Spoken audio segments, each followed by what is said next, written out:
Be careful when you're going through your local Home Depot. I went through Home Depot and came across something I've been looking for. Some hex lights. And for the price, I had to get a 2-for-1. That's right, 2. It's the reason. Look at my garage, man. It's decent lighting. That's at night.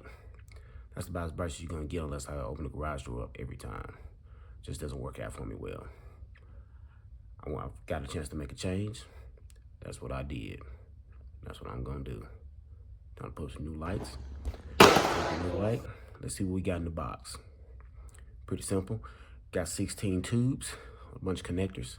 It's all AC powered, so you ain't gotta worry about no LED drivers. You can hardwire it and plug it into the wall.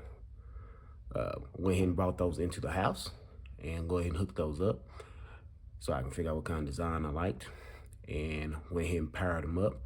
These things are bright. It was nighttime when I did it. That was the first time I did it. I think it's just way too bright, but as you see, I cut those lights off fast. Next day, went ahead and put those things up. Started off on one side of the wall, and right now I just got it hooked up to a switch. The outlet where the garage door is. So, and I just wanted to let you see how bright they were. That's with the garage door up. So, I don't know if you can see, but even with the garage door up, you can see how bright they are. The regular standard lights that we got, they came with the home, just was not bright enough. But there you go. Just wanted you to check them out. Hey, you might find some deals, man. See what you can find.